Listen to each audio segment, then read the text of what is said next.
देखो बच्चों, आज हम आपको वृक्ष विधि से गुणनखंड ज्ञात करना सिखाएंगे। जैसे हमने ले ली संख्या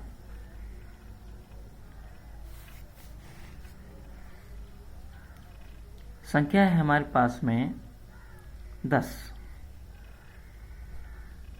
तो वृक्ष विधि से किस तरह से इसके गुणनखंड ज्ञात कर सकते हैं। हमें अपने दिमाग में ये सोचना पड़ेगा कि 10 को छोटी छोटी वो संख्या कौन सी है जो इसके गुणनखंड करेगी। वो है 2। एक तो सबकी होती है, लेकिन इसकी है 2।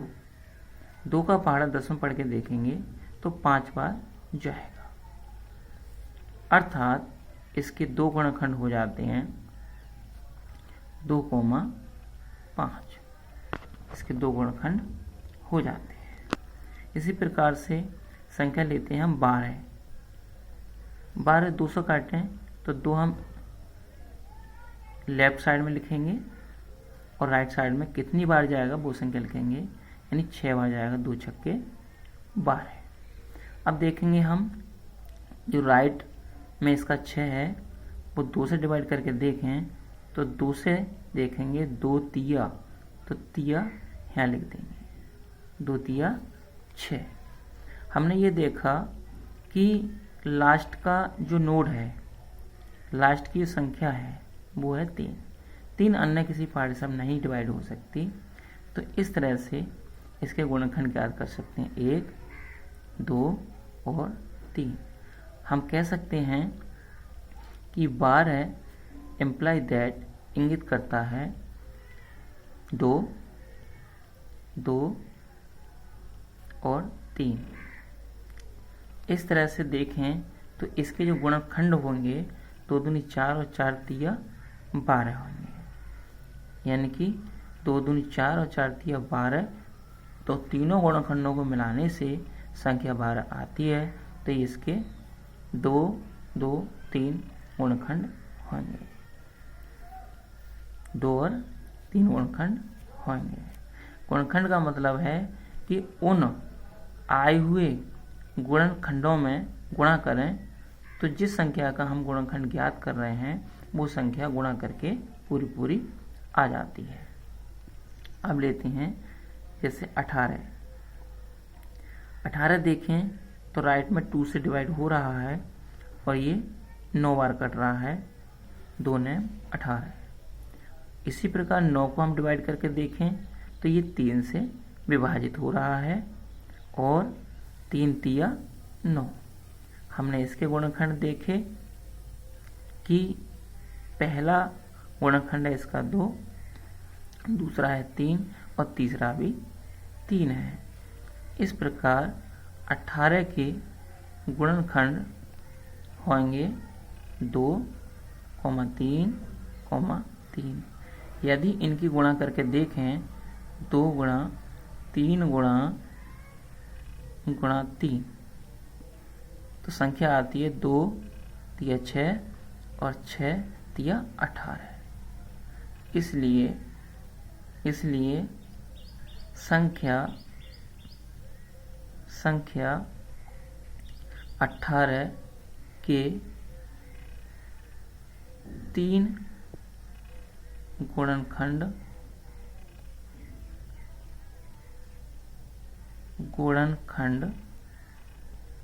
होंगे।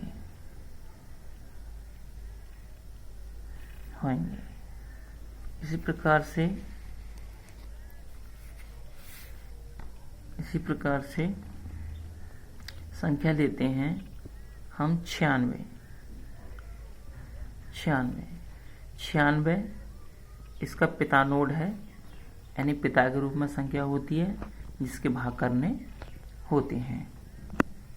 संख्या 96 को 2 से विभाजित करके देखें तो 2 हमने यहाँ लिख लिया और 2 चौके 8 और 2 अट्ठे 16। ऐसे करके अब हमें 48 के गुणनखंड इसी प्रकार से ज्ञात करने हैं। 2 ले लेते हैं, 2 दूनी 4 और 2 चौके 8। अब हम 24 के गुणनखंड होंगे तो करेंगे 2 से 2 लेफ्ट साइड में हो गया, और कितनी बार कटा, 2 एकम 2, 2 दूनी 4। इस तरह से हम लिख देंगे। अब हम 2 से देखेंगे, 2 छक्के 12। अब हमने देखा कि 6 को भी हम 2 से डिवाइड कर सकते हैं, 2 तिया 6। इस तरह से हमने देखा एक ट्री विधि है, इसमें एक शाखा की तरह काम होता है।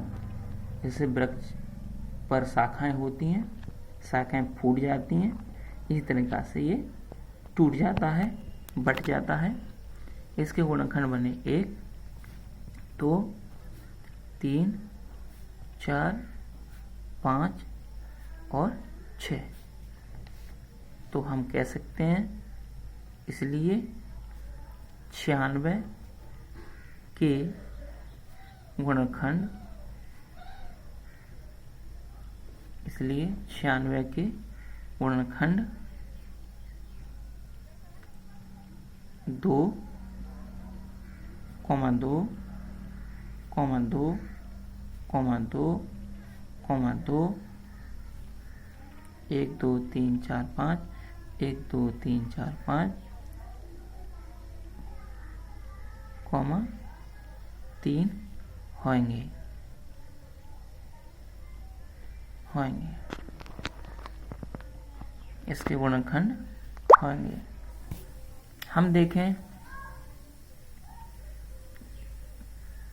इसलिए 96 like that 2 multiply by 2 multiply by 2 multiply by 2 multiply by 2 multiply by 3, 2 दूनी 4, 4 दूनी 8, 8 दूनी 16, 16 दूनी 32, 32 तिया। अब यहाँ पे 32 तिया, यहाँ कर लो 32 तिया, 3 दूनी 6 और 3 तिया 9। जब उनके गुणनखंडों में आपस में गुणा की जाती है, वो संख्या जिस संख्या के गुणनखंड निकालने हैं प्राप्त होती है। इसलिए 96 के कुल गुणनखंड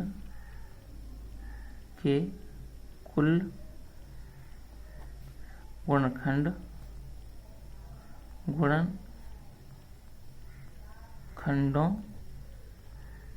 की संख्या 1 2 3 4 5 6 होगी।